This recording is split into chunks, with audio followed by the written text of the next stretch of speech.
I wanted to take a couple days, let this soak in, marinate, see what I thought of this pay-per-view, and really give my honest thoughts after thinking about it. You needed a week to think about this. Okay, fine.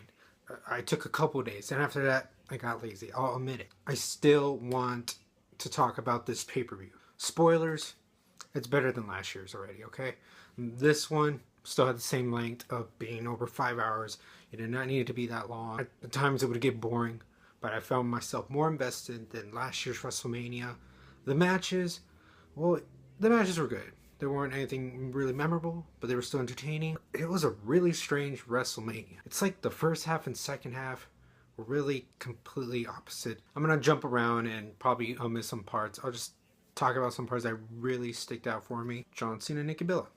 That match was okay. It was entertaining for a mixed tag team match, but really the talk of the town was John Cena proposes, and that was great. At least for WrestleMania like standards, that's awesome. It's kind of cool getting that presented there. I think that's not one of the usual kayfabe ones. I think this is real. Good job on them, and hope they have a great marriage. That was a little bit sweet.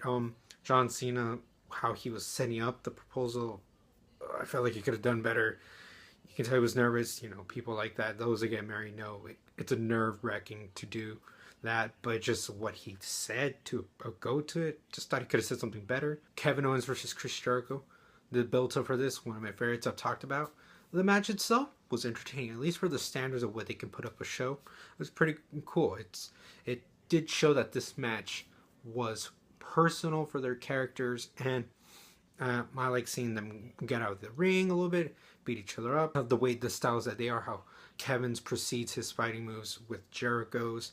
It was a great way to kind of end it with powerbombing him out of the ring and then putting him back and having Kevin Owens win.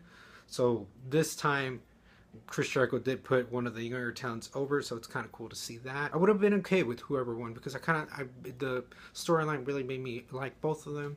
But it's pretty cool seeing the young guy win it. AJ Styles and Shane McMahon. Now this match was one of my favorites, and it was the opener. So I either kind of wish it was pushed on later on, or you know what? It's a good thing that they showed it there, so it would have been one of the best. It was really entertaining. I knew it. This match was the one I thought would be a good surprise, and it ended up being one of the best of the show. It wasn't anything great, but still, for what the caliber of how WrestleManias are these days, it was really exhilarating. I like how Shane McMahon, you know, most of the time not a wrestler, he was able to stand up to AJ Styles, and having them fly off, just being like how AJ Styles is a high flyer, and Shane McMahon always likes to take risks and jump off of things. Just exciting. I like how Shane McMahon, I was like, I want to see him do a shooting star in this match, and a minute later he does it. That was pretty cool. And it really made me earn so much respect for them. This match, like I said, not one of the great WrestleMania matches, but still, it was a match that was really respectful. And this one did deserve to be on the title, at least for WrestleMania. The other great match that was in this as well was the ladder match, especially for the return of the Hardy Boys. I freaking geeked out. That was so cool. I did not expect that.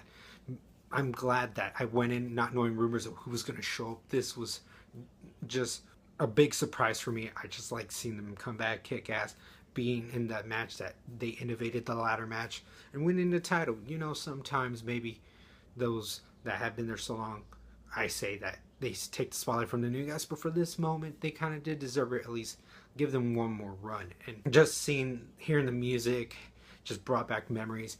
The ladder match, not one of the best ladder matches, but for this, it was just so cool. You were able to see Matt Hardy's twist of fate from the ladder. You were able to see Jeff Hardy do the Swanton Bomb on Sheamus and Cesaro. For the 10 minutes or so that the match was on, it was really entertaining, and at least it brought back the memories of those awesome WrestleMania ladder matches. I really think they should really cut down on the musical performances. I know they want to have their own halftime shows or whatnot, but I don't like those. I know majority of people could care less.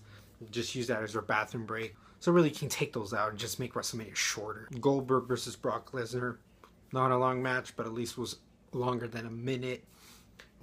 I like seeing how Goldberg looks like was going to get him, but then Brock Lesnar F5s him as well. But then when Brock Lesnar expects it, he spears him, and then they go out, and then he spears him again through the ring announcer's corner. That was so cool.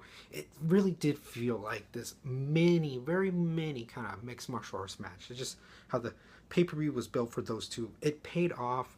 Kind of wish it would have been a little bit longer, but at least we got something out of it that it was for their stakes of how they wrestle, how they are these bigger than life monsters in the WWE ring. It was just so cool how for a minute you didn't know who could have won, and at least it wasn't one-sided again. At least it didn't embarrass Goldberg in a way where it was one-sided. It was showing the strengths of both, and finally this is the match where they both came, and it was actually at least a decent match. Brock Lesnar winning, I really couldn't care. Like, he beat Undertaker's streak. What more else do you want? Kind of wish Goldberg would have been undefeated with this guy, but I don't know. The WWE kissed his ass to Brock Lesnar, so they were like, okay, we'll give you one win there. Stop crying. But still, just the way the match went around, and they just like kept pushing each other. Just two giants coming at it, doing their signature moves. It was pretty cool for the way that the style of their wrestling was. Now the one that really hits home with the feels. The Undertaker didn't announce it, but people are respecting it, and I think it is coming true. Is retiring, had his final match against Roman Reigns, and then lost to him, so now he has 2 losses.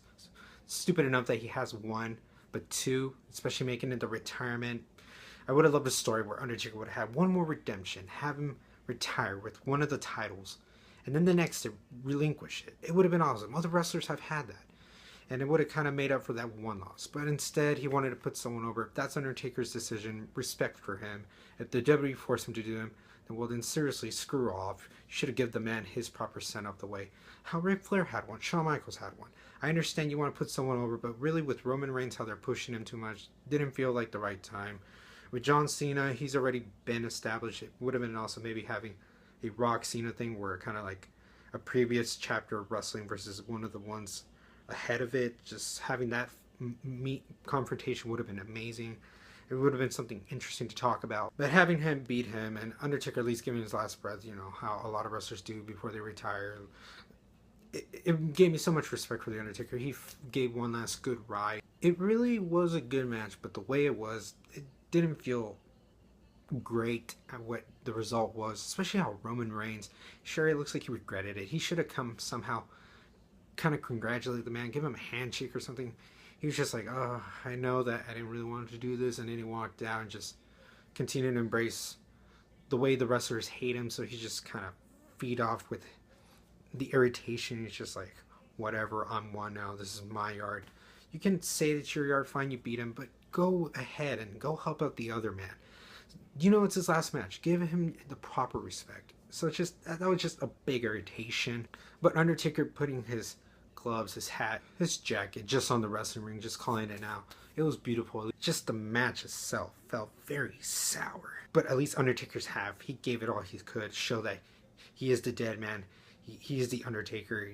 Just someone you need to remember, even though he's finishing up his career now. So overall, I'm gonna give WrestleMania 33 a 6.5 out of 10.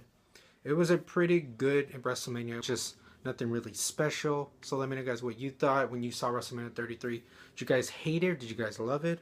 All this in the comments below. And as always, Rolling Empire, laugh, smile, repeat.